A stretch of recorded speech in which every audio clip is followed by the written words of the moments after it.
Yeah, baby, yeah! Good evening, everybody. Or maybe that good afternoon. It's the media guy here. Today I'll be doing a second look on the first Austin Powers movie, International Man of Mysteries. Now, if you saw my original review of this movie almost a year ago, you would probably know who Austin Powers is. And you might have saw my review of the second and third movies. But just in case you guys haven't seen that video about who Austin Powers is, well, don't worry, there's always a description in the back. And yes, like I said, this is a second look on the movie,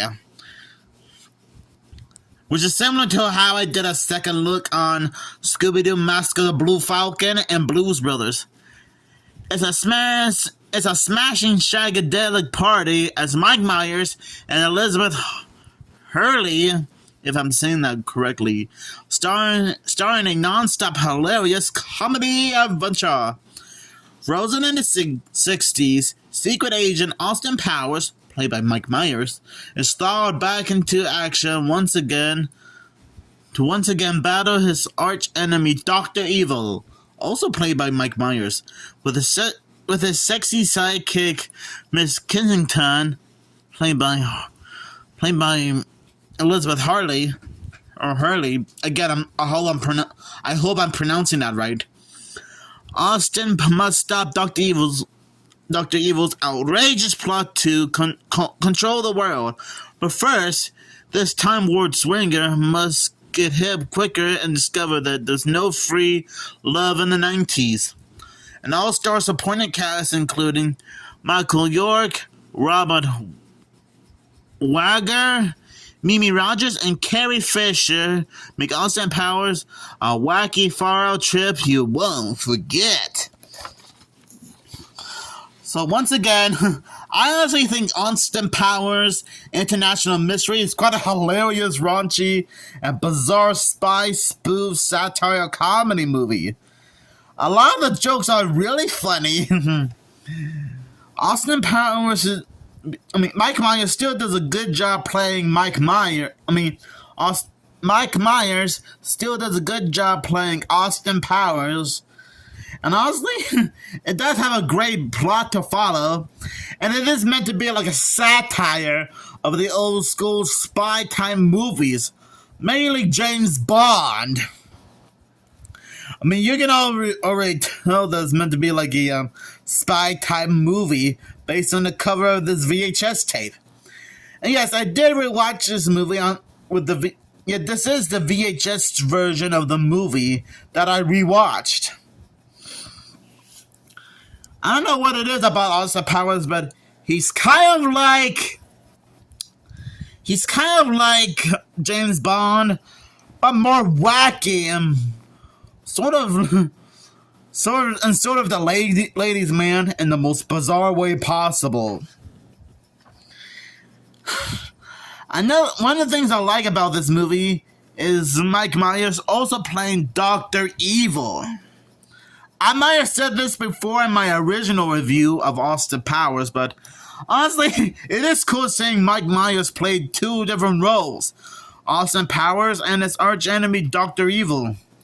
And whenever I see Dr. Evil on screen, he just seems so hilarious. He's kind of like Lex Luthor, The Mask, and Dick Dastardly from Wacky Races combined into one person. And yes, I know it's odd for me to compare Dr. Evil with Lex Luthor, The Mask, and Dick Dastardly, but let that sink in.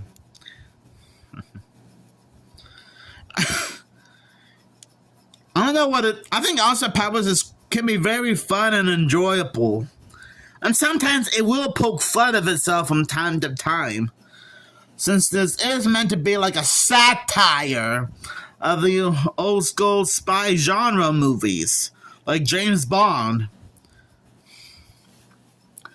And just imagine if we had like a crossover movie, TV show, video game, or comic book with Austin Powers and James Bond.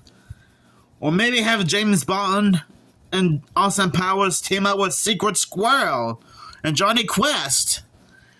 I mean, okay, I know that those ideas might seem way too far-fetched and ridiculously impossible to pull off, which you would technically be right.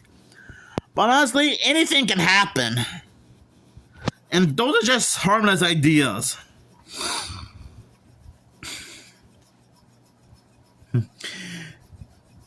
There are times when Austin Powers can get a little bit, dare I say it, well, I normally don't say these type of words, but let's just say he likes to feel a little bit, horny when it comes to getting a lot of attractive women's attention. And yes, I know it's kind of weird for me to drop the H-bomb here, since this is meant to be like a family-friendly channel. But how else am I supposed to describe it? And yeah, I will admit, there are a few raunchy jokes here and there that can go over most people's heads. In fact, I think this is rated, yeah, it is rated PG-13. You probably can't tell because it's a little blurry. But yeah, there are some jokes in this movie that would give this film almost an R rating. Okay, maybe the jokes in this movie are not that raunchy and insane compared to some of the jokes heard in other movies like The Blues Brothers or the Rocky Horror Picture Show, or I could feel horror movies from time to time. But I'm just saying, sometimes the jokes can get a little bit raunchy at times. Now, the cast did do a good job with how they portrayed the roles. I already mentioned Mike Myers as Austin Powers and Dr. Evil. For Elizabeth Hurley, I don't know what other movies and TV shows she was in before and after working on Austin Powers' International Man of Mysteries. And I think I was able to recognize another familiar face, which was Mimi Rogers. I think she played one of the teachers in iCarly, and the principal from Disney Channel's Ant Farm. I think that's what I recognize her from. I could be wrong. I could get her mixed up with another actress, but you guys know what I'm talking about. So that's another familiar face I've seemed to recognize. And there's also Seth Green playing Dr. Evil's son, Scott. Now, I am familiar with Seth Green's career as an actor and filmmaker in general. I mean, he was in Scooby-Doo 2 Monsters Unleashed. He also worked on Robot Chicken, and he's also the voice of Chris Griffin from Family Guy. And I think those are the only TV and movie projects, including the Austin Powers movies, that I know him from. So I guess I am also familiar with Seth Green, where he worked on all three Austin Powers movies, Scooby-Doo 2, Monsters Unleashed, Robot Chicken, and Family Guy. You gotta admit, he does have a great career. He does a good job playing Scott Evil, who's kind of like this angsty teenager in his mid to late teens. Probably around 15 to possibly 17 or 18 and a half years old. It's like he doesn't even care about being a villain or not, because he likes to do his own thing and don't even care about taking over the family business, which is taking over the world. They can really put a strain in someone's throat. And I don't like how one of Dr. Evil's henchmen had to catch Dr. Evil up on all the things he's somewhat missed out for the last 30 years. Because he was cryogenically frozen in 1967, along with Austin Powers, who was also cryogenically frozen for 3 decades. So I'm guessing the two of them are sort of like fishes out of water, trying to get used to the modern day, since this isn't 1967 anymore, or in case the 1960s era in general. Times have changed, if you know what I mean.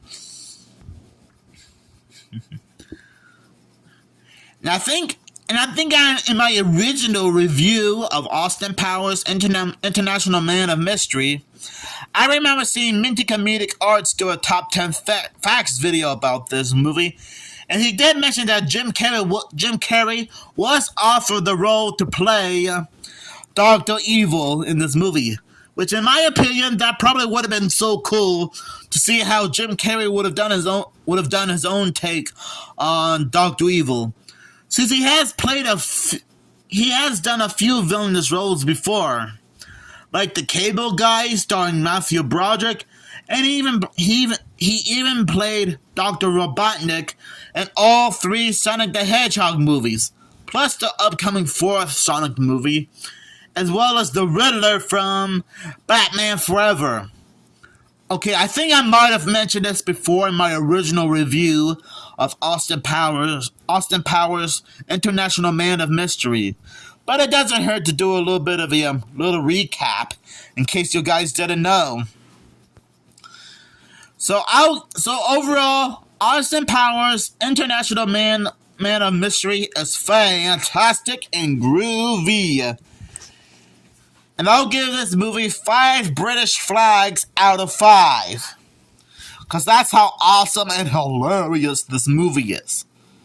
So make sure you groovy fans stay groovy.